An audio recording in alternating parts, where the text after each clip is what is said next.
সেই সময় আমাদের এই পাড়াটা খুব একটা ফ্যামিলি ছিল, সব বাড়িগুলো।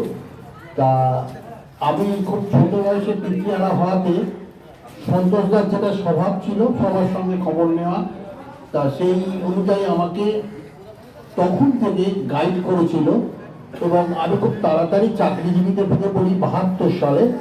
এবং ততদিন পর্যন্ত আমি কি করব, আমি কোথায় টাকা রাখবো, কি করব, মানে বাবার যে সঞ্চিত টাকা সেইগুলো, বোনের জন্য কত টাকা রাখবো, ভাইয়ের জন্য কত টাকা রাখবো, কিভাবে কি করব, সেটা সন্তোষদা আমায় বলে দিত। যদিও আমার বাড়ির ভেতরে কিছু গার্জেন ছিল, তারাও আমায় সাহায্য করতো, কিন্তু সন্তোষদা এটা দেখতো আমি করেছি কিনা, মানে আমি সন্তোষদার কথা শুনছি কিনা এটা আমার পরোক্ষভাবে দেখতেন এবং শোনাতে উনি খুব আনন্দ পেতেন। এই গাইডেন্স তো পাড়ার লোকের কাছে পাওয়াটা মানে আজকের দিনে কেউ পাবে না, আমরা তখন কিন্তু পেয়েছিলাম। আর তখন থেকে সন্তোষদা আমার জীবনে একটা সাহায্যশালী লোক হয়ে উঠেছিল এবং উনি এই থেকে আমি চাকরির ব্যাপারে এভাবে সব ব্যাপারে কথা বলতাম।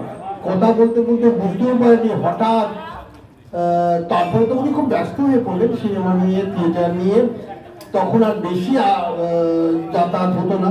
যখনই উনি চেম্বারে বসতেন সন্ধ্যেবেলা একবার ভঙ্গি দিয়ে যেতাম। তারপরে তো হঠাৎ একদিন সকালবেলা থেকে উঠে শুনি যে উনি চলে গেছেন। সেটা একটা খুব বিচ্ছিরি লেগেছিল। আর কি করব, এই চলে যাওয়ার ব্যথাটা আজকে একটু কম মনে হচ্ছে। 100 বছর হয়ে গেছে, আমরাও অনেক বয়স্ক হয়ে গেলাম এবং আমরা যে তাকে এতদিন পর্যন্ত মনে রাখতে পেরেছি, কারণ তার চিহ্ন তো প্রায় আমাদের পাড়া থেকে উঠে গেছে, কিন্তু আমরা আপ্রাণ চেষ্টা করে এটাকে ধরে রাখতে পেরেছি। বিশেষত আমাদের প্রয়াসের উদ্দেশ্যেই মানে কাজেতেই এইটাকে ধরে রাখা সম্ভব হয়েছে বলে আমি মনে করি। ভুল হতে পারে, কিন্তু আমার তো মনে হয় প্রয়াসই ওকে আমাদের কাছ থেকে ভুলতে দেয়নি। এই বলেই শেষ করছি। সন্তোষদা ভীষণ উপকারী লোক ছিল, এইটাই আমার জাস্ট কমেন্টস। এইটা ভীষণ উপকারী লোক ছিল, আর যা ছিল ছিল সেটা সবাই জানে। নমস্কার।